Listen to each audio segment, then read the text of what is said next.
Legend से बातचीत के आज के एपिसोड में आप सभी का स्वागत है। आज के जो हमारे लेजेंड है ना, उनको आप 2006 से देख रहे हैं मीडिया में रेगुलरली। मतलब बोला जाए तो 2006 से वो आपके और हमारे लिए फाइनेंशियल लिटरेसी स्प्रेड कर रहे हैं। और आज के दिन even after being a media person उन्होंने अपना खुद का यूट्यूब चैनल भी बनाया है। आई एम वेरी श्योर आप उन्हें काफी तो जानते होंगे। अगर नहीं जानते और बी वेल्दी चैनल को चेकआउट नहीं किया है तो जल्दी से जाइए और चैनल को चेकआउट कीजिए। काफी सारी अपडेट्स वहां पे मिलने वाली है। सो आज की हमारी जो गेस्ट है वो है स्वाति मैम। स्वाति मैम, सबसे पहले आपका स्वागत है हमारे चैनल में और हमारी फैमिली में। Thank you so much Anant for having me. In fact क्योंकि मैं ये वीडियो आपसे लेकर बी वेल्दी पर भी डालूंगी, तो मैं बी वेल्दी के भी व्यूअर्स का स्वागत करती हूँ और उनको बता दूं आपके बारे में। मैं नॉर्मली बहुत सारे चैनल्स चेकआउट नहीं करती हूँ। मुझे लगता है जितना ज्यादा देखेंगे उतना ज्यादा आपके दिमाग में उलझन होती है। लेकिन मैं 2-3 लोगों को बहुत प्यार से फॉलो करती हूँ, जिसमें आप हैं। और आपका जो नाम है चैनल का, इन्वेस्ट आज फॉर कल, इतना एप्ट नाम है और कैची भी है कि इसे लोग आराम समझ जाएंगे कि क्या बताया जा रहा है, इसमें इसके अंदर है क्या। So thank you I so am much ma'am, really thank you glad so too much. Have this to be with you today, and we'll share our views and we'll learn from each other. Super. तो मतलब सभी के सभी learners का स्वागत है आज के इस लाइव स्ट्रीम में। रादर लाइव तो नहीं, स्ट्रीम में, जिसमें हम काफी सारी चीजें डिस्कस करना चाहते हैं। स्वाति मैम से मैं स्टार्ट करना चाहूंगा आज की कॉन्वर्जेशन कि मैम आपकी खुद की हम्म फाइनेंशियल लाइफ, फाइनेंशियल प्लान्स और गोल प्लानिंग कहाँ से, कब और किस तरीके से स्टार्ट हुआ था? Okay, so I'll be brutally honest with you, okay, and with all the viewers. बहुत सारी बातें हमने कभी शेयर नहीं करी हैं। मेरी फिनेंशियल लर्निंग ना अनंत बचपन से शुरू हो गई थी। और ऐसा नहीं था कि मेरे माँ बाप मुझे बैठ के पढ़ाते थे और सिखाते थे। हमारे यहाँ पैसे की बहुत दिक्कत थी। हमारे यहाँ पापा बिहार सरकार में काम करते थे, उनके अंडर थे, आते थे वो। तो उस दौरान मैं बात कर रही हूँ 87 के बाद से, और काफी लंबे अरसे तक उनकी सैलरी रेगुलर नहीं आती थी। तो अब आप समझ सकते हैं कि एक घर में जहां पर इकलौता कमाने वाला शख्स आपके पिताजी हो, और 3 बच्चे और एक वाइफ, ऑफ 5 का हमारा फैमिली, तो कितनी दिक्कत होती होगी पैसे की। महीनों महीनों से तनख्वाह नहीं आती थी पापा की। तो उस वक्त सबसे बड़ी लर्निंग थी कि भाई पैसा तो जरूरी है खुशी के लिए।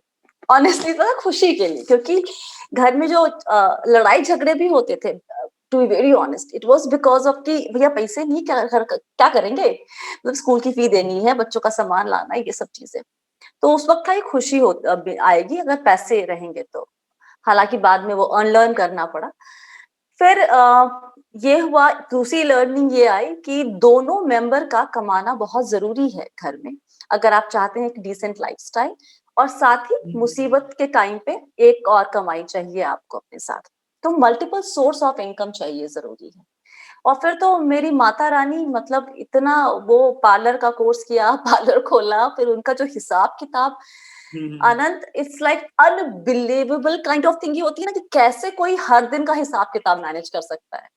उनके पास डायरिया भरी हुई है आज भी, बजट बना के, इतना आया, इतना जा रहा है, इतना आ रहा है, इतना जा रहा है, और जो इसी बजट में खर्चा चलाना है, मतलब। तो मेरी लर्निंग वहां से शुरू हो गई थी। बहुत चीजें मुझे अनलर्न करनी पड़ी बाद में जाके, कि पैसा खुशी नहीं लेकर आता। पैसा आपको कंफर्ट दे सकता है, लेकिन खुशी तो आपके अंदर की चीज हो जाती है।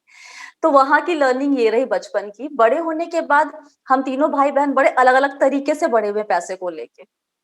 दीदी बहुत खर्चीली, मैं एक लिमिट तक खर्च करने वाली, और भाई तो अलग ही दुनिया का बंदा है वो, ऑल टुगेदर।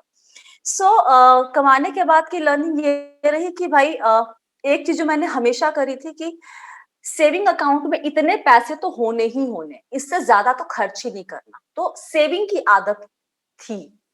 खर्च करना है, उसके ऊपर उड़ाना है पैसा, लेकिन एक लिमिट तक पैसे सेव करने हैं।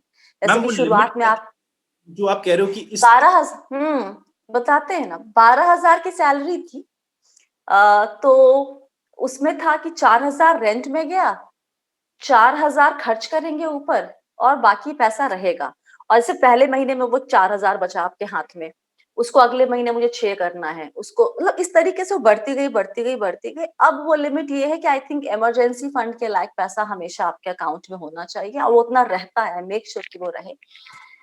तो ये बड़ा मुश्किल था शुरुआत में, लेकिन जब आपको सब लोग बहुत मतलब यहाँ वहां खर्च कर रहे हैं, रेस्टोरेंट जा रहे हैं, and then you have to like नहीं यार ये लिमिट, क्योंकि उससे एक पैसा नीचे गया नहीं कि मेरी हमारे जो कहते हैं ना बैंड बज जाने वाली हालत हो जाती थी कि यार ये तो कम हो हम्म, गया, कम हो गया, कम हो गया, क्या करना है। तो I hmm, think this is how I started saving part. वो मेरी लर्निंग हमेशा रही थी, आई थिंक बचपन की चीजों को देख के, दिक्कतों को देख के।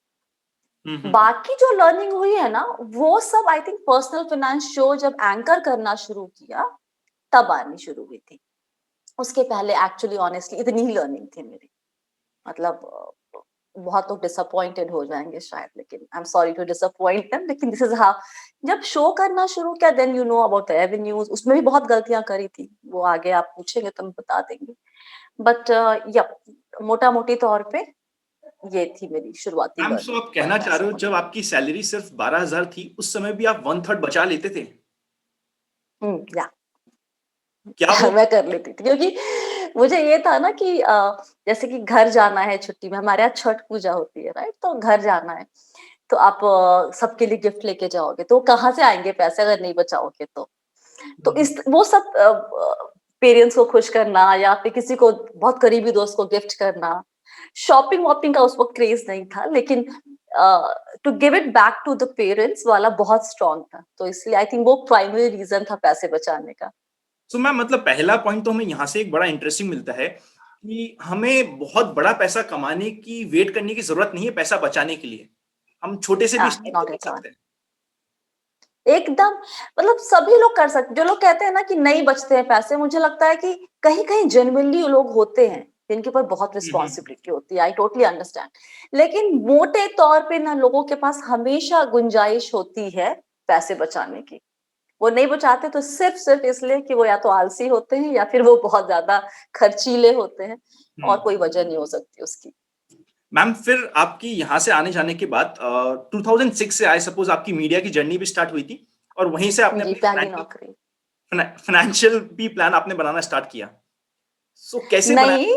नहीं, नहीं, नहीं, अच्छा नहीं नहीं किया, वो भी 2006 है। के बाद नहीं किया। 2006 में तो हमने हमारी जो नौकरी लगी थी वो डेस्क जॉब थी, एक टिकर कहते हैं, न्यूज़ चैनल में आप देखेंगे टीवी पे जो न्यूज़ स्क्रॉल करता है नीचे, वो टिकर हम्म, कहलाता है, और फिर ब्रेकिंग न्यूज़ का जो फ्लैश चलता था, वो सब पहले इनिशियली वो काम था। हम्म, उसके बाद धीरे-धीरे रिपोर्टिंग में हम गए, और उसके बाद अच्छा मैं और हम में स्विच करती रहूँगी, तो कहीं-कहीं मेरा टीवी वाली आदत और कहीं-कहीं बिहारीपना वो झलक जाएगा, सो डोंट माइंड, हाँ। तो रिपोर्टिंग की, फिर एंकरिंग, और एंकरिंग में एक दिन हुआ कि मेरे बॉस जो हमारे रिपोर्टिंग हेड थे, उन्होंने कहा कि तुम्हें अपना एक शो, तुम्हें पर्सनल फाइनेंस करना है, एंड मुझे डर लगता था नंबर से हम्म, आनंद, मतलब मुझे अगर कोई बोल दे कि आज भी जब मुझे बोलते हैं कि ये और ये जोड़ो, तो मैं शायद तारे जमीन पर वाला केस मुझे लगता है कि मैं हूँ, मैं विजुलाइज करती हूँ पहले और हम्म, उसके बाद मैं उसको जोड़ती हूँ, तो मैं इतना डरती थी नंबर से। मैंने 2-3 महीने टाला, अरे सर ये शो करना है, ये बिज़ी, बिज़ी, बिज़ी। एक दिन उन्होंने कुछ नहीं किया, गेस्ट बुलाया और बोले चलो शो एंकर, बैठ जाओ। तो उसके बाद भी 1 साल तक आप मर-मर के कि अब तो करना है, तो आपको डम नहीं साउंड करना ना, आप एंकर है तो आप पढ़ेंगे। पढ़ना शुरू किया तब आई मेट फ्यू प्लानर्स जो बड़े जेन्युइन अच्छे प्लानर्स, जैसे हर्ष रूंगटा है, हेमंत रुस्तगी हैं, they were like very genuine people. तो मैंने उनसे धीरे-धीरे सीखना शुरू किया, और मेरे पहला जो निवेश था वो हर्ष ने मुझसे करवाया था कि तुम सुनो, अब करो, अब शुरू करो, अब ज्ञान देना बंद करो और शुरू भी कर लो। So that's how it started कि मुझे इन्वेस्ट करना है। कोई गोल नहीं था जो अमूमन सबके साथ होता है कि कोई गोल नहीं कितना जोड़ना है। इतना था कि शादी में पैसा जो खर्च होगा मेरी शादी में, वो पेरेंट्स के पास से नहीं आएगा, वो मेरा रहेगा। आई थिंक मेरा वो गोल था शायद। तो उतने ही उसी गोल के साथ हम शुरू कर चुके थे। So yup, that's how I started. Ma'am so बहुत इनिशियल ज़्यादा नॉलेज नहीं था। हुँ, हुँ। इफ आई मे आस्क कोई इनिशियल अमाउंट था क्या और कहाँ पे इन्वेस्ट हुआ था? सारे म्यूचुअल फंड्स में थे, अच्छा और मैं म्यूचुअल फंड से साइट आपने से, ऐसा किया था। हाँ, मैंने इक्विटी में डायरेक्टली इन्वेस्टमेंट बीते कुछ सालों में शुरू किया है, और मैं आपकी तरह अनंत, मुझे टेक्निकल्स समझ में नहीं आते हैं, और मैंने कोशिश की एक दफा, लेकिन मुझे लगा कि ये मेरे बस का नहीं है, तो मैं फंडामेंटल्स पे फिर भी थोड़ा बहुत रिसर्च करके और बात करके नॉलेज ले लेती हूँ। लेकिन आपकी तरह मैं टेक्निकल एकदम नहीं समझ पाती हूँ, मुझे वो चार्ट्स डराते हैं अभी भी। मैम पर आपके तो फंडामेंटल्स पे इतना कंट्रोल है कि वो ही आपका सफिशिएंट हो जाता है। हमें लगता है अनंत, शेयर मार्केट पे हम बाद में कभी डिटेल में बात करेंगे कि कॉमन सेंस बहुत काम करता है, कॉमन सेंस। ऑब्जर्वेशन बहुत काम करता है। हुँ, अगर हुँ। आप थोड़े से भी ऑब्जर्वेंट है ना, तो आप पकड़ लेंगे कि क्या सेक्टर चल रहा है और क्या आपको लॉन्ग रन में काम आएगा। But anyway, coming back to, तो म्यूचुअल फंड में हमने 4 या 5 इक्विटी फंड में शुरुआत किया था, उसमें पैसे डालने शुरू किए। मैंने गोल्ड लेना शुरू कर दिया था साइड में। ज्वेलरी का शौक कभी भी नहीं, आज भी नहीं है, लेकिन ये था कि शादी में क्योंकि हमारी तरफ देते हैं ना गहना वहना, चढ़ाना जो कहते हैं वो सब करते हैं, तो उसके लिए चाहिए था। तो मैंने गोल्ड ठीक ठाक जोड़ लिया था। हुँ, तो हुँ। वो रकम असाइन नहीं की थी, लेकिन जो भी मेरी शादी में खर्चा कितना किया था, मुझे तो वो खर्चा भी वेस्ट लगता है इनफैक्ट। 4 लाख, 3-4 लाख के ऊपर खर्चा नहीं था, मतलब अगर आप देखें तो। Hmm, but hmm. I made sure कि मेरी ज्वेलरी जो मेरी शादी की है वो मेरे सोने की है, हुँ। मैंने खरीदी है, और जो मैंने पेरेंट्स सबको गिफ्ट करी है वो सब मैंने जो जमा किया उस सोने का। So wow! बहुत पूछ के गोल्स लेके चलती थी मैं, बड़े-बड़े गोल्स का तो I never thought of it. So ma'am जब इनिशियली फाइनेंशियल जर्नी स्टार्ट हुई थी, सबसे पहले तो ये आपका पॉइंट एकदम बेहतरीन है कि आपने अपनी खुद की शादी का सारा फाइनेंशियल प्लान कर दिया था। चाहे आप उसे गोल माने या ना माने, वो आपका एक गोल बन चुका था और आपने उसको मीट भी कर लिया था। हुँ, मैम या तो that was true, that's true. Ma'am फिर जो इनिशियली आपने किया था फाइनेंशियल प्लान, तो उसमें कुछ हुँ, मिस्टेक्स थी जो आपने शायद करी हो, जो आपको लगता है कि ओ हमारे व्यूअर्स भी कर सकते हैं? ऑनेस्टली मैंने प्लान नहीं किया था। मैं भी उन्हीं की तरह थी जो उस वक़्त 24 से 28 के एज ब्रैकेट के एक लोग होते हैं ना, मैं एग्ज़ैक्टली वैसी ही थी। तो मैंने प्लान नहीं किया था कभी भी, कि ये मेरा लक्ष्य है और मुझे इस टाइम पे 2016 में नौकरी छोड़ूँगी। कभी सपने में भी नहीं आया था कि मैं नौकरी छोड़ के ये सब, मतलब यूट्यूब चैनल शुरू करने का। I hmm, was very much happy with in my own bubble actually. Hmm, anchor बन गए ना, अब और क्या चाहिए ना, टीवी पे आने लग गए, बहुत बड़ी बात होती है ना, आप छोटे शहर गया से हो, आप टीवी पे आ हुँ, रहे हो, मतलब उसी में आप उड़ रहे हो हवा में।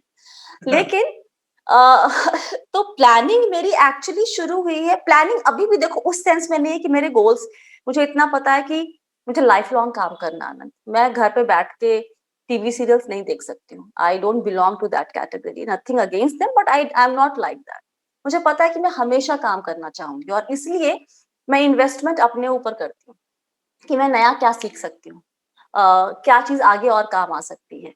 यूट्यूब क्यों शुरू किया? क्योंकि प्लानिंग का हिस्सा नहीं था। वो जब आपके सर पे जब मुसीबत आती है ना, देन यू ब्रांच आउट कि अभी तक तो यही किया है, ये कर सकते हैं क्या? तो मैंने वो तब रियलाइज़ किया था बीच में कहीं पे, कुछ नया सीखते रहो हमेशा, नहीं तो तुम अटक जाओगे एक जगह करियर में जाके। तो हुँ, मेरी प्लानिंग फाइनेंशियल प्लानिंग के हिसाब से कभी मैंने नहीं करी। और लकीली मेरे मुझे ज़रूरत भी नहीं पड़ती थी, क्योंकि वैसे रिस्पॉन्सिबिलिटी मेरे सर पे, मेरे पास कोई फैमिली नहीं थी जिसके लिए मुझे कुछ प्लान करना है।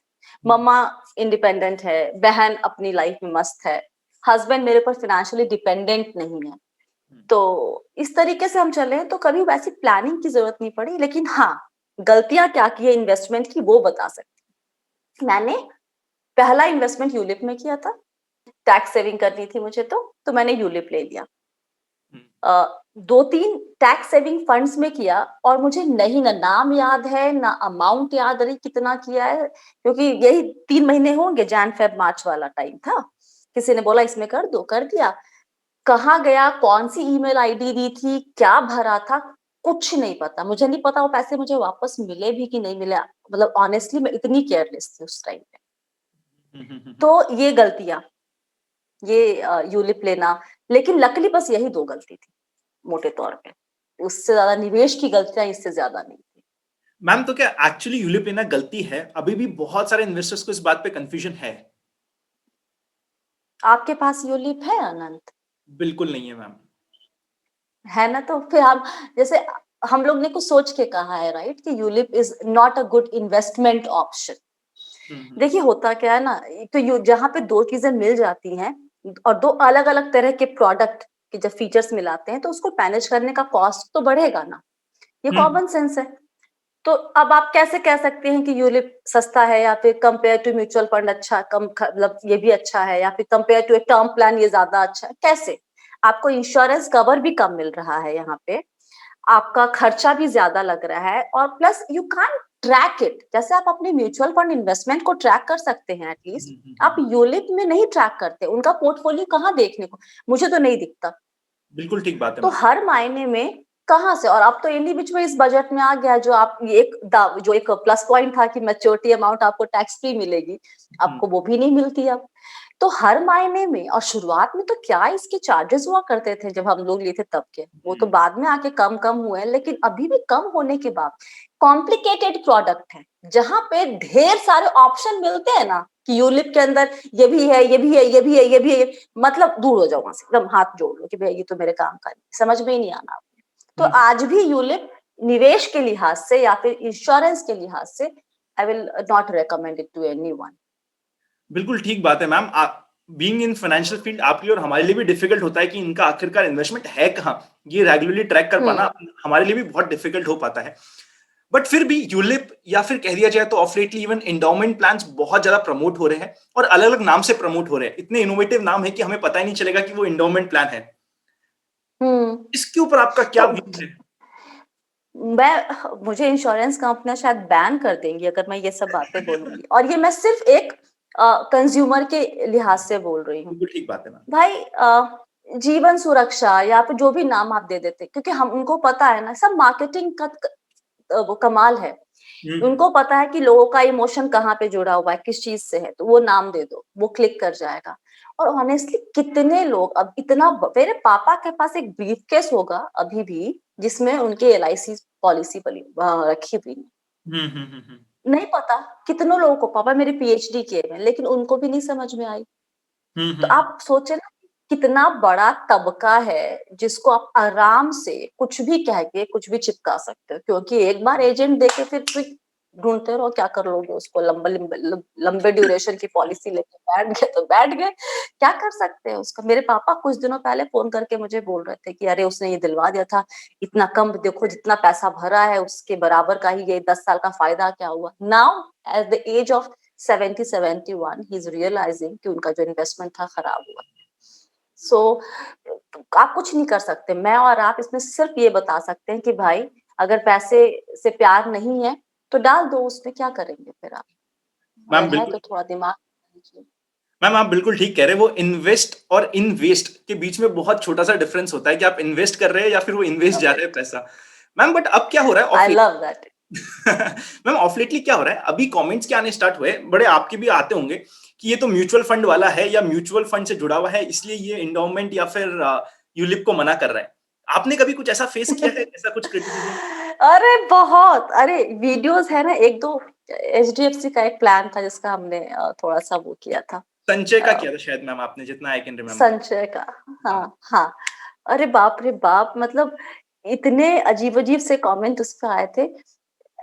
इनिशियली ना, टीवी और यूट्यूब का फर्क क्या है, टीवी में कोई डायरेक्टली आपको कुछ नहीं कहता, तो हमें आदत नहीं थी, और जो इसमें यूट्यूब में है आप एकदम सामने है, और आपके व्यूअर्स या सब्सक्राइबर के बीच में कोई पर्दा नहीं है, तो जो आता है आपके कान में आता है। अरे बाप रे, इतनी अजीब अजीब सी बातें की आप लोग, यहाँ तक कि आप लोग ये एजेंट की जिंदगी खराब कर रहे हैं, उनकी आजीविका है ये, और आप इसको ऐसे कर रहे हैं, ये कर रहे हैं। आई नो बहुत लोगों का ये सोर्स ऑफ इनकम है, लेकिन ये स्ट्रक्चरल प्रॉब्लम है, इसको ठीक करने की जरूरत है।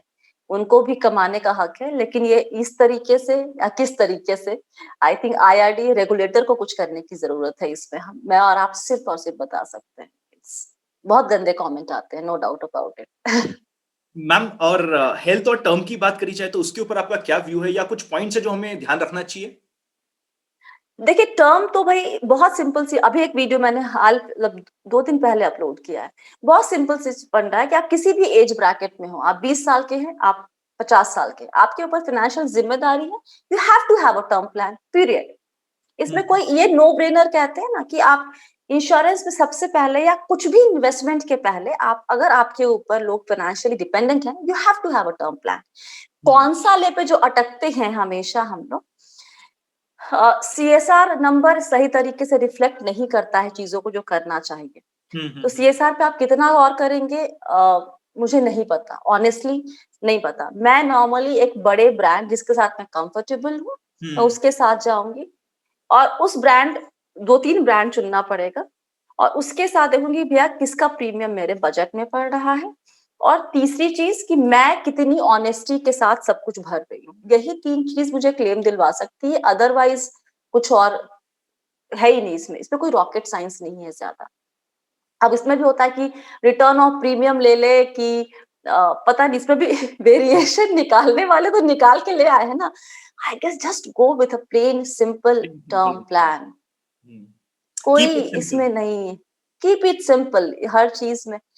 ये तो टर्म प्लान का हो गया। हेल्थ हमें ना अब रियलाइज हो रहा है after doing be after like starting be wealthy for 3 years now, health से ज्यादा कॉम्प्लिकेटेड इंश्योरेंस पॉलिसी नहीं है कुछ।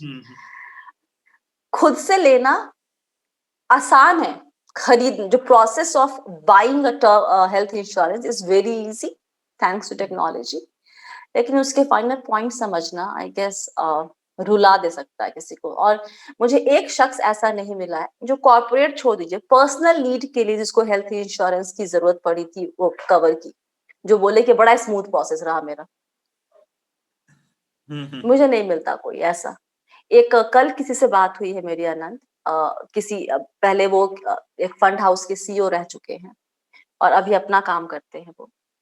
जब उस लेवल का इंसान जिसकी पहचान है इंडस्ट्री में, जब वो कहता है ना ये बात की ये हुआ उनके क्या था लोचा, जो पैथ लैब में टेस्टिंग वगैरह का था वो तो आसपास का था कुछ, लेकिन जो एनुअल चेकअप या कुछ दोनों में से एक, कोई मुंबई में एक जगह है दहीसर, वहां का हॉस्पिटल वहां का नाम दे रहे हैं, या फिर जो उनके वो खुद रहते हैं मान लीजिए कि लोअर परेल में, तो वो जो भी दे रहे हैं वो कम से कम 30-40 किलोमीटर दूर दूर वाला या 20 किलोमीटर से ऊपर वाला, और क्लेम देने में दिक्कत करेंगे फिर आपको बाद में। तो जब उस लेवल का इंसान जिसकी जान पहचान है उसको इतनी दिक्कत होती है, तो हम लोग तो मतलब क्या ही बताएं उसमें। तो हेल्थ प्लान में ना बहुत चीजें ध्यान रखनी होती है। क्विकली सबसे सस्ता प्लान मत लीजिए कभी भी। आपको लगता है सस्ता है तो बेहतर है, दैट नेवर वर्क्स। उसमें बहुत इफ्स एंड बट्स होते हैं। इन्फ्लेशन को यहाँ पर भी ध्यान में रखने की जरूरत है, क्योंकि आप लंबे वक्त के लिए ले रहे हैं प्लान। आज 2 लाख का कवर आपको लगता है कि सफिशिएंट होगा, लेकिन यकीन माने आज से 10 साल के बाद वो 2 लाख कुछ नहीं, वो पीनट्स रहेंगे आपके। तो आपको वो ध्यान में रख के कवर लेना है। सब लिमिट जो लगाते हैं इस बीमारी पे, इतना ही कैपिंग लगा देते हैं, आप उसको जितना अवॉइड कर सके। रूम रेंट कैपिंग अवॉइड करवाइए, क्योंकि वो ना लैंग्वेज से खेलते हैं। वो आपको किसी भी ग्राउंड पे मना करने की हिम्मत उनके पास, क्योंकि लिखी हुई चीजें ऐसी है कि आपको समझ ही नहीं पाएंगे। और अभी एक फीचर चलता है कि आप 3 साल के प्रीमियम इकट्ठे भर दीजिए तो आपको प्रीमियम डिस्काउंट मिलता है। मैंने पर्सनली वो इस बार किया है, क्योंकि इस साल देखा आपने कि कैसे प्रीमियम बढ़ा है, मतलब बड़ा है। डबल कर दिया गया है प्रीमियम हेल्थ इंश्योरेंस का। तो मेरे और मैं ये बात आराम से मैं बोल देती हूँ साफ साफ कि मैंने खुद जो प्लान लिया है हेल्थ इंश्योरेंस का, वो मैंने अपने दोस्त के थ्रू लिया है, जिसको मैं सालों से जानती हूँ, जो सालों से इस काम में है। और मैं अब लिटरली रेकमेंड करती हूँ, if you can do this, if you know someone जो इंश्योरेंस एजेंट हेल्थ इंश्योरेंस में काफी सालों से है, प्लीज उसके थ्रू लीजिए, क्योंकि आपको जरूरत पड़ेगी। आप अकेले कितनी भाग दौड़ करेंगे हमेशा। तो बेसिक यही सब बातें आप देख के लेंगे कि आप देख लें डिस्काउंट प्रीमियम, अगर आपको 3 साल का इकट्ठे भरने में दिक्कत नहीं हो रही है तो आप भरे, क्योंकि आगे चल के कब प्रीमियम बढ़ जाएगा यू नेवर नो, तो at least you are little bit protected on that front. इसके अलावा हेल्थ इंश्योरेंस में तो खैर बात करेंगे तो उस पर तो अलग से 1 घंटा पूरा निकल जाता है बात करने में। क्या कर सकते हैं, टॉपअप का भी एक अलग टॉपिक हो सकता है, ध्यान उसको भी ध्यान देना होता है। सो या अभी एक प्लान आया हुआ है 1 करोड़ का हेल्थ इंश्योरेंस इन XYZ, बहुत कम रकम है। आप उसको तोड़ के देखिए, जो है ब्रेक डाउन करना, आपको असलियत समझ में आएगी क्या दिया जा रहा है एक्चुअली आपको। मैम आप बिल्कुल सो ठीक कह यू रहे हैव हैं। To be careful. Absolutely right ma'am. Health insurance में कभी भी प्रीमियम बचाने के चक्कर में हम इतनी सारी कैपिंग्स के चक्कर में पड़ जाते हैं, वो बहुत बैकफायर करता है बाद में। या बिग टाइम, बिग और टाइम। डिस्ट्रीब्यूटर को यहाँ पे लेने में कोई दिक्कत नहीं है, बिकॉज वो आपको शायद हेल्प कर सकता है अगर वो बेटर इक्विप्ड है तो। हाँ, बस वही है कि एक जो पुराना एजेंट हो ना, जो इंश्योरेंस एजेंट पुराने उनको आप पकड़िए आराम से, वो करवा के देंगे, उनकी जान-पहचान होती है, उनके कॉन्टैक्ट्स क्योंकि जहाँ इतने सालों से उसी हेल्थ इंश्योरेंस का वो सामान बेच रहे हैं, तो they will definitely help you out. नहीं मैम, और ऑफ लेटली इवन जो यंगस्टर्स से हम काम कर रहे हैं ना मैम, हमने तो इवन ये कर दिया कि हुँ, हमें 1% भी डाउट होता है ना, हम मना ही कर देते हैं। मतलब आई हुँ, विल बी वेरी, हम इंसिस्ट करते हैं, बट मेरी टीम को स्ट्रिक्ट इंस्ट्रक्शन है, जिसका तुम क्लेम 100% ला सको उनसे ही करो, वरना तुम मना कर दो फ्रेंकली, जाने दो कहीं पे भी। क्योंकि वो फिर स्टेक पे बात आ जाती है, इमेज पे बात आ जाती है कि यार मैंने इनसे लिया था और हुआ नहीं, तो डिस्ट्रीब्यूटर भी ये बहुत सोचता या है कि यार कहीं ऐसा ना हो जाए मेरे साथ। और इतनी ऑनेस्टी आपकी तरफ से अगर आप दिखा रहे हो तो बहुत बड़ी बात है, बहुत बड़ी मैम बात ऑफ लेटली कंप्लीट कम्युनिटी दिखा रही है मुझे, तो जो पर्सनली जिनसे मैं इंटरेक्शन करता हूँ, काफी लोग ये है। हुँ, इंटीग्रिटी रख रहे हैं कि यार अगर हम नहीं दिला सकते तो पहले ही बोल देंगे कि यार मत करिए, आप वो बेटर है। दैट्स अ गुड थिंग ना, मतलब आप यार मुझे लगता है कि आप गलत चीज़ें बेच के या गलत तरीके से किसी को बेच के, कुछ भी बता के, बेच के जो आप एंड ऑफ द डे कहीं न कहीं तो आपका ज़मीर आपको पकड़ता है ना कि यार ये गलत कर रहे हो तुम, है ना? किसी को बेवकूफ़ बना रहे हो तुम। नहीं नहीं तो या मैम, नेक्स्ट पॉइंट आता है, अभी हमने इंश्योरेंस की बात कर ली और आपने जैसे कहा कि इंश्योरेंस और हुँ, इन्वेस्टमेंट को अलग रखो। जब हम इन्वेस्टमेंट की हुँ। बात करते हैं तो सबसे पहले दिमाग में आता है इन्वेस्टमेंट ऑप्शन, वो एसआईपी आता है। पहले तो मैम मैं आपसे रिक्वेस्ट करूंगा कि आप एसआईपी को एक्सप्लेन कर दें, जिनको अभी तक भी नहीं ओके। पता क्या होता है। बहुतों को नहीं पता आनंद, जब लोग ये बोलते हैं ना कि एसआईपी में निवेश करना है, मुझे बहुत तकलीफ होती है कि हम्म। बहुत बड़ा तबका है जिसको नहीं पता है कि म्यूचुअल फंड में आप निवेश कर रहे हैं, आप स्कीम में निवेश कर रहे हैं एसआईपी के जरिए। एक माध्यम है निवेश करने का, सिस्टमैटिक इन्वेस्टमेंट प्लान। क्यों ये माध्यम लाया गया? भैया हर इंसान ना एक मुश्त बड़ी रकम नहीं निवेश कर सकता है हमेशा, हम्म डिसिप्लिन नहीं होता। तो भाई चलो ठीक है, सैलरी क्लास के लिए बहुत बढ़िया कि आप एक तय तारीख को तय रकम निवेश करते जाएंगे। तो ये हम्म आपका सिस्टमैटिक इन्वेस्टमेंट हो रहा है हर महीने। फायदा इसका और भी है कि आपको एवरेजिंग का फायदा मिल जाता है और वो सब तमाम बात है। लेकिन सिंपल यही है कि आप एक म्यूचुअल फंड स्कीम में हर महीने तय तारीख को तय रकम निवेश करते हैं, वो एसआईपी होती है। इतनी सी इसमें कहानी है। आप एसआईपी में निवेश नहीं करते, आप एसआईपी के जरिए करिए निवेश निवेश। करते मैम वो तय तारीख हैं। बहुत क्वेश्चन आता है कि भाई किस तारीख को किया जाए। देखिए पहले ना कुछ दिनों पहले तक फंड हाउसेस कुछ तय तारीख ही देते थे वहां पे, तो बहुत सारे सवाल आते थे हमारे पास, और अभी से नहीं काफी सालों से जब मैं वो शो करती तब भी, किस तारीख को किया जाए कि बेहतर रिटर्न मिले, बेहतर रिटर्न मिले। तो बहुत सालों तक तो मैं गेस्ट की बातें, एक्सपर्ट की बातें सुन सुन कर की कोई फर्क नहीं पड़ता, कोई फर्क नहीं पड़ता। पता नहीं कुछ दिनों पहले क्यों ये अंदर से है कि एक बार खुद से ट्राई करके देखते हैं, रिसर्च करके क्या निकल के आता है। और सरप्राइजिंगली मुझे दिखा, और मैं ये दावा नहीं कर रही हूँ कि ये सही हो सकता है क्योंकि मैंने 1 से 30 हर तारीख की नहीं निकाली है। हम्म मैंने 1 तारीख, 5, 10, 15 और 25 की निकाली कि अगर मैंने एक तय समय में मान लीजिए 1 साल के अंदर निवेश किया है, तो मेरा क्या रिटर्न दिखा रहा है किस तारीख को। मैक्सिमम मान लीजिए कि मैंने अगर मेरी 50 फाइंडिंग्स रही है, नंबर्स निकले, रिजल्ट आए, 50 में से 40, ज्यादा गए तो 35 में एटलीस्ट 25 तारीख का रिटर्न थोड़ा ज्यादा दिख रहा था। अच्छा। और अलग अलग ड्यूरेशन में वो अलग अलग दिख रहा है, जैसे 10 साल में वो गैप फर्स्ट का, जैसे सबसे कम रिटर्न और सबसे ज्यादा रिटर्न का जो फर्क है वो थोड़ा ज्यादा है। 7 साल में थोड़ा कम है, 5 साल में उससे भी कम है, 5 साल में इनफैक्ट नॉट वर्थ इट वाला टाइप में फर्क है। हम्म। तो लेकिन लंबे टर्म वाले में 10 साल में मुझे वो गैप दिखा है। तो मैं रेकमेंड नहीं कर रही हूँ कि वो 25 तारीख इज द आइडियल और द बेस्ट तारीख टू डू योर एसआईपी। लेकिन अगर आपके 5 एसआईपी है तो आप ऐसा करें कि आप दो दो मतलब 2 को आप 15 के पहले रखें, 2 को 15 के बाद रखें, एक्सपेरिमेंट कर लीजिए। There is no harm in trying this out. Ma'am ये रिटर्न का डिफरेंस कितना है, if you can remember, around around कितना डिफरेंस है, स्पेशली 10 जो इयर्स 10 साल वाला था ना, हम्म मैं वो डेटा आपके साथ शेयर कर दूंगी, चाहे तो आप उसको दिखा दीजिएगा। लेकिन वो 10 साल वाला जो गैप था, उसमें लार्ज कैप वाले में मुझे याद है कि 30-40 बस हजार का फर्क था।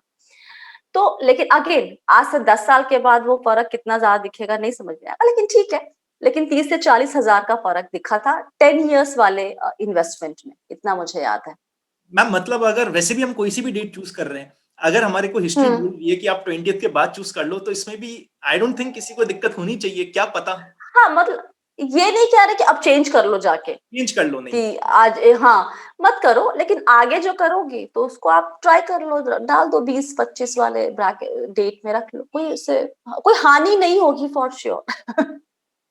बिल्कुल ठीक बात है। मैम, ये जब हम एसआईपी करते हैं, लॉन्ग टर्म इन्वेस्टमेंट की बात करते हैं, चाहे म्यूचुअल फंड हो, चाहे इंडेक्स फंड हो, या किसी भी तरीके से हो, क्या हम्म उसको हम एक्चुअली लॉन्ग टर्म कर पाते हैं? क्योंकि क्या होता है मैम, जब तेजी में तो हम कर लेते हैं, कोई दिक्कत नहीं आ रही। जब तक मैं सुबह मोबाइल खोलता हूँ, मुझे मेरे रिटर्न्स दिखते हैं कि आपको 15%, 25% रिटर्न मिल रहे हैं, मैं अपनी एसआईपी कंटिन्यू हम्म करता हूँ। फिर अचानक से फेब हम्म मार्च आता है, मार्केट में करेक्शन आता हम्म है, उस समय मैं एसआईपी रिडीम करके निकल जाता हूँ। बहुत सारे ऐसे इन्वेस्टर्स का एग्जांपल है, 2015 से 2020 तक इन्वेस्ट किया, 2020 में 2013 के भाव में बेच के निकल गए। हम्म। अब इसको कैसे सॉल्व किया जाए? यार ये बहुत ही इंटरेस्टिंग प्रॉब्लम है, और इसलिए शायद म्यूचुअल फंड उस तरीके से हाईलाइट नहीं होता है या फिर स्टार नहीं बनता, क्योंकि शेयर बाजार वाले तो उनका रिटर्न बड़ा ही अलग से दिखने लगता है। मतलब उन्होंने निवेश किया और उनको बड़ी कमाई हो गई, तो वो कोई एक राकेश झुनझुनवाला या फिर कोई ऐसे बड़े बड़े नाम वो दिख जाते हैं। लेकिन म्यूचुअल फंड का निवेशक कभी ऐसा नहीं आया बोल कि मैंने 2-2 हजार की एसआईपी की थी 20 साल में तो मेरे इतने पैसे बन गए।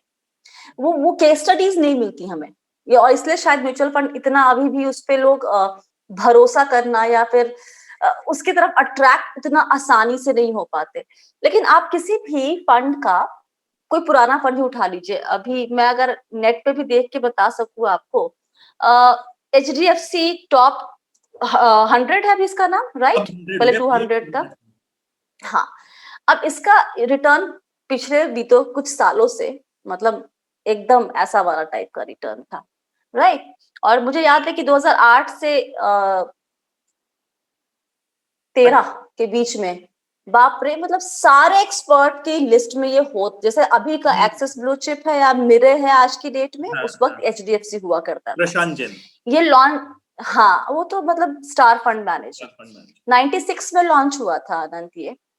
और एकदम घट 3 साल का रिटर्न 8.5%, 9%, 5 साल 15%, फिर भी ठीक है। लेकिन रिटर्न सिंस लॉन्च क्या है इसका?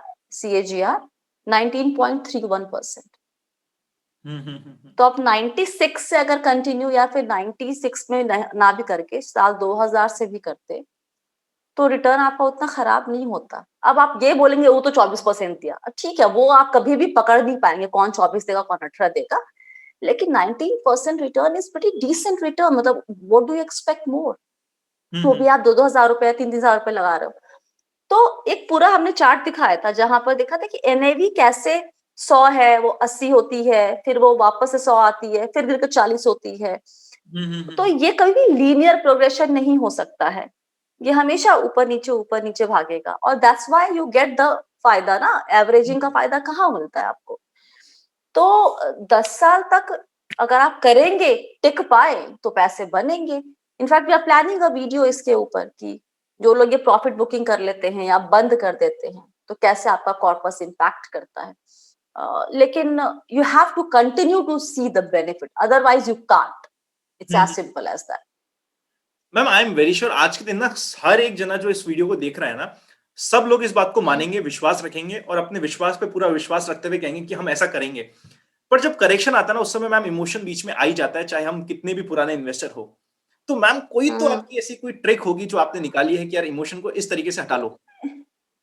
मेरा जो इक्विटी पोर्टफोलियो है, एक टाइम पे लाल, मतलब खून की नदियां बही हुई थी वहां पे, तो मैंने 1-2 दिन देखा, मैंने बोला अब इसको लॉग इन ही नहीं करना मुझे इसमें।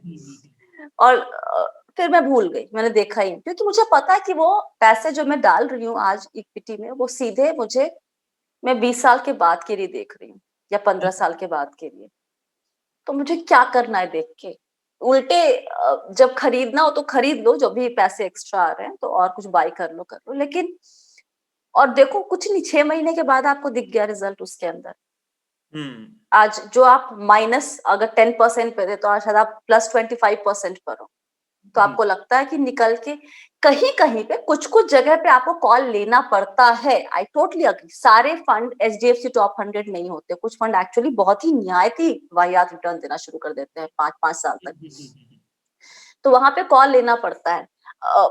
एक बड़ी अजीब सी बात है अनंत, आप सोचे ना कि अगर 5 साल लगातार खराब दे रहा है रिटर्न और मेरा गोल 10 साल या 15 साल के लिए था, मैंने 10 साल तक लगाया और वो 5 साल के आखिरी के 5 साल उस फंड ने खराब रिटर्न देना शुरू कर दिया। तो हो सकता है कि मेरा टारगेट मीट ना करे और कुछ प्रॉब्लम हो जाए। तो हुँ। उसमें क्या करे इंसान, क्या कर सकता है? तो वो सब चीज़ें होती हैं आपको जहाँ पे रिव्यू करना पड़ता है, टाइमली एग्ज़िट करना पड़ता है। लेकिन जब बहुत गिरावट आती है ना, इमोशन जब आपका एकदम से ओ तेरी क्या हो गया टाइप में, कुछ नहीं करना है, आप you just have to be strong. Hmm. भाई ये आज के लिए नहीं है, ये 5 साल बाद के लिए, हुँ, हुँ, ये हुँ। 10 साल बाद के लिए, बस कोई फ़र्क नहीं पड़ता। मैम इसमें मेरे को तो 2 उतना ही। इम्पोर्टेंट पॉइंट आए हुँ, आपके। एक तो आपका इम्पोर्टेंट पॉइंट ये आया, जिस तरीके से हम म्यूचुअल फंड भी सेलेक्ट करते हैं शायद वो भी हमें थोड़ा सोचना पड़ेगा। क्योंकि पहले जैसा आपने कहा हुँ, कि एचडीएफसी को हर कोई रिकमेंड कर रहा था। आज बिकॉज़ वो पीएसयू में है प्रशांत सर, तो यहाँ पे वो अंडर परफॉर्म कर गया। हुँ, तो हम सिर्फ हुँ। पास्ट को देख के अगर हमने रिटर्न इन्वेस्टमेंट किया, तो वो बड़ी दिक्कत हो सकती है। जैसे आज सब एक्सेस के पीछे भाग रहे हैं या मिरई के पीछे भाग रहे हैं। तो बाकी चीज़ों को भी हमें ध्यान देना चाहिए। बाकी चीज़ें लेकिन वही है ना, हम कहते हैं कि ध्यान दीजिए, लेकिन एक निवेशक जिसको ये ही नहीं पता कि एसआईपी में निवेश कर रहे हो कि फंड में कर रहे हो, उसको हुँ, तुम कैसे सिखाओगे? आप किसी को कैसे बताएँगे कि क्या चीज़ें देखें? ऑनेस्टली मतलब लेट्स बी ऑनेस्ट, क्या मेरे घर में मेरी बहन को नहीं पता, अगर मैं उसको समझाने बैठूँगी तो बोलेगी तुम बस नाम बता दे मुझे। हुँ, हुँ, हुँ। क्योंकि लोगों के पास टाइम नहीं है आनंद। हुँ, हुँ, हुँ, हुँ, हुँ। तो वो रिटर्न देखकर आएँगे, ये बात आप कुछ भी कर लें, वो ऐसा ही उनको नहीं समझ में आया, उनको दिखेगा कि अरे मैंने जिसमें लिया हुआ है, उनको ये नहीं दिखेगा कि उनका वाला जो है वो कंसिस्टेंटली 8% दे रहा है या 10% दे रहा है, उनको दिखेगा वो 15 दे रहा है। हुँ, हुँ, उनको हुँ। वो नहीं दिखेगा कि वो 15 आज दे रहा है, कल 1 साल बाद वो गिरा के साढ़े -8 भी दे सकता है, दे या फिर दे चुका है, तो उनको हुँ, वो नहीं दिखेगा। तो क्या और देखें? भाई मैं तो बोलती हूँ कि एचडीएफसी टॉप 100 भी अगर लिया हुआ था, तो जो 7-8 साल के बाद या 10 साल के बाद अगर गिरता भी है, तो आपके ऊपर जो गिरावट का इम्पैक्ट है, वो कम रहेगा कंपेयर टू वो जो 2 साल पहले आए हैं या 3 साल पहले उस फंड में आए हैं। हुँ, हुँ, हुँ, हुँ, हुँ। तो अगर आपके पास टाइम है देन स्टे पुट, आप क्यों निकलना चाहेंगे वहाँ से? और क्या देखेंगे आप? मुझे नहीं पता। आप रिटर्न देखेंगे, आप उम, एक्सपेंस रेशियो हम लोग कहते हैं देख लीजिए, लेकिन कितने लोग देखते हैं मुझे नहीं हुँ, पता। आप जो रेशियो की बात करते हैं हम लोग कि मीन और स्टैंडर्ड डेविएशन और अल्फा हुँ, और बीटा, भाई लेट्स बी प्रैक्टिकल, लोगों को समझ में नहीं आता है। हुँ, जिनको आता है वो प्लीज़ चेक करें। लेकिन I think to start with एक हर कैटेगरी का मतलब मुझे लगता है कि बड़ा सिंपल सा फॉर्मूला है। एक फ्लेक्सी कैप, एक स्मॉल, एक मिड, एक लार्ज और एक लार्ज में इंडेक्स रख लो हुँ, और हुँ, आराम से इन्वेस्ट करते रहो। तो हुँ, हुँ, हुँ। बड़े ब्रांड के साथ ठीक है, नए पे भरोसा तुरंत नहीं होगा किसी को भी। Go with an established brand. Fund manager का नाम अगर फ़ैमिलियर है, उनका काम मिल जाता है आजकल लकीली ऑनलाइन। तो एक बार देख लो कि और कौन-कौन सा फंड मैनेज किया हुआ है, उसका रिटर्न कैसा है। तो थोड़ा-सा कर लो काम, लेकिन जस्ट चूज़ डिसेंट 5 स्टार भी नहीं ले, तुम 4 वाला ही ले लो, 4 स्टार वाला भी लेके चलो, शुरू तो करो।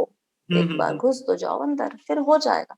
लेकिन तुम और कुछ नहीं देख सकते हो। एक रिटेल निवेशक से ये उम्मीद करना, हम हुँ। उनके ऊपर प्रेशर डाल रहे हैं बेवजह की बहुत ज़्यादा। मैम जो आपने भी पॉइंट बोला ना, एग्ज़ैक्टली पॉइंट आशीष सोमैया सर ने भी रिसेंटली हमारी बात हुई थी, उसमें बोला था कि जब हुँ, इन्वेस्टमेंट होता है हुँ, ना, सिर्फ इन्वेस्टमेंट एक ऐसी चीज़ है, जिसमें हम पड़ोसी से जलते हैं और पड़ोसी आपको कभी भी सच नहीं बताएगा कि देखो मैंने इन्वेस्टमेंट किया, मैंने ये कोई पेनी स्टॉक उठा लिया, ये गलत म्यूचुअल फंड उठा लिया, मुझे लॉस हो गया। आपको हमेशा अच्छी स्टोरी बताएगा और हम उसी पे विश्वास करते हैं। कोई भी नहीं शेयर करता। हाँ, जैसे सब मेरे अपने पास साथ एक फंड है, तो मैं बताती हूँ, मैं कर लेती हूँ शेयर, लोगों को थोड़ी तसल्ली हो जाएगी। हुँ, एक फंड लिया था मैंने, मेरा एसआईपी सब बंद हो गया 2016 में जब मैंने नौकरी छोड़ दी थी क्योंकि सोर्स ऑफ इनकम रेगुलर नहीं था उसके बाद। तो मैंने मोटा-मोटी तौर पे पैसे सारे निकाले, एक फंड में छोड़ दिया था। हुँ, मेरे पास वो अब देखिए इतना मेरे बोलेंगे इनको नाम भी याद नहीं रहता अपने इन्वेस्टमेंट का। वो है I guess Aditya Birla Sun Life का। Value fund. ना, ना, ना, ना, वैल्यू फंड नहीं है। मैं नाम बताती हूँ देख कर। जो भी है वो इक्विटी कुछ फंड है उसका, मैं उसको देख के बता आदित्य बिड़ला का ही है ना? हाँ। तो उसका मैंने एसआईपी रोक दी, उसको रेगुलर से डायरेक्ट में कन्वर्ट कर दिया और छोड़ दिया। उसको शुरू किया था 2000 वही 9-10 के आस-पास। भाई साहब वो आज 10 साल हो गए, 11 साल, 4 साल पहले it's kind of lump sum investment ना, एक साथ 3-4 लाख पड़े हुए थे उसमें, वो 50-60 हजार रुपए ऊपर गया उसके बाद, रखा हुआ है वो उसके बाद, क्या करेंगे आप? राइट? तो आपके ये बात भी मान के चलिए कि आपके 5 में से शायद 2 इन्वेस्टमेंट खराब निकल सकते हैं। इसकी भी तैयारी आप दिमाग में रखें हमेशा। हो सकता है लेकिन 3 इतना अच्छा कर जाए कि वो 2 का जो थोड़ा-सा नॉट सो गुड रिटर्न आपको उतना अफेक्ट ना करे, राइट? जैसे आप स्टॉक में करते हैं कि आप 5-6 में करते हैं, 3 बहुत अच्छा कमा के देंगे, 2 शायद। तो ये म्यूचुअल फंड में भी हो सकता है, क्यों नहीं हो सकता है तो equity end of the day ना। तो ये होता है क्योंकि कहानियाँ पता हम लोग बताते नहीं ना कि हमने इतना नुकसान कर लिया, इतना हाँ, क्योंकि आपको लोग बेवकूफ समझेंगे। Absolutely ma'am. तो इसलिए मैम इसमें आपने एक और चीज बड़ी मजेदार बोली थी कि जब करेक्शन होता है ना हुँ। उस समय हमें दर्द होता है और हमें लगता है कि यार ये करेक्शन कुछ अलग होने वाला है। Every correction was an opportunity, बस यही करेक्शन कुछ डिफरेंट है जो मेरे आते ही या मेरे इन्वेस्टमेंट करते ही करेक्शन आ गया। इसमें ऐसा कुछ होता नहीं, करेक्शन सारा देखो बहुत सिंपल सा है। ये बात को ना आई थिंक इन्वेस्टर को ना गांठ बांध के रखनी, करेक्शन होगा तो वो हमेशा ऐसा नहीं कि वो करेक्शन वाले मोड पे ही रह जाएगा, भाई वो ऊपर जाएगा उसके बाद। Why are you afraid? आपकी लाइफ में कभी ऐसा कोई दौर आया है वो गर्लफ्रेंड बॉयफ्रेंड वाला छोड़ के जहाँ पे आप 2-2 3-3 साल तक देवदास बन के घूम रहे हैं? उसके अलावा ऐसा थोड़ी ना होता है कि 3 साल तक मार्केट लगातार नीचे ही जा रहा है, नहीं होता ना। और कुछ नहीं तो अपनी लाइफ से सीखिए कि आपका मूड हमेशा एक जैसा नहीं रहता। अभी आप हंसते हैं, 4 घंटे बाद रो भी सकते हैं, चिल्ला भी सकते हैं। तो हर चीज वैसे ही काम करती है, चलती है, ऊपर जाएगी नीचे जाएगी, ऊपर जाएगी नीचे जाएगी। Exactly this is what market is. अगर आप उसी में थोड़ा स्टेबल रहना सीख जाएं तो आपकी लाइफ की क्वालिटी भी बेहतर हो जाएगी, आपके इन्वेस्टमेंट की क्वालिटी भी बेहतर हो जाएगी। वाओ मैम, मतलब आज तो हमने कंप्लीट फाइनेंशियल प्लान पे ऑलमोस्ट सारे एस्पेक्ट्स को कवर कर लिया, चाहे वो इन्वेस्टमेंट हो, इंश्योरेंस हो, एंडाउमेंट हो, यूलिप्स हो। मैम मजा आ गया। मैम टुवर्ड्स द एंड कुछ ऐसी चीज जो आप फाइनली हम्म बताना चाहते हैं कि यार ये तो टेक अवेज है, इनको तो तुम्हें ध्यान रखना ही है, अगर रख सको तो। देखिए हम तो बात कर सकते हैं कि आप ये ध्यान रख लीजिए, तो वो क्या टेक अवेज हम्म तरफ से final? Okay, takeaways final. Okay, first thing first, कुछ दिनों पहले कमेंट आया था जिस दिन हमने बजट का सेशन किया था, कि आप लोग अपना इन्वेस्टमेंट दिखाओ, आप लोग अमीर लगते नहीं हो। हम्म? आप इन्वेस्टमेंट कभी भी या पैसा कमाने की जो हमारी जिद है ना, वो अमीर दिखने के लिए मत करो, क्योंकि दिखना चाहोगे तो अमीर बनोगे नहीं एक्चुअल में। When you are spending your money, you are not saving it, right? Very true, So very. वो हर शख्स जो कमाना जिसने शुरू किया है इस वक्त, बहुत लालच आएंगे, देखा देखी यहाँ वहां चीजें होंगी, वहां पे बस देखो कि वो शो ऑफ किसको करना है। थोड़ा सा स्पिरिचुअल बेंट अगर उसी वक्त से ले लो ना कि यार ये पैसे मैं अपने लिए जोड़ रहा हूँ, अपने कंफर्ट के लिए, किसी को दिखाने के लिए नहीं, तो लाइफ आपकी वहीं से बहुत सॉर्टेड हो जाएगी, पैसे को भी लेके और बाकी एस्पेक्ट को भी लेके।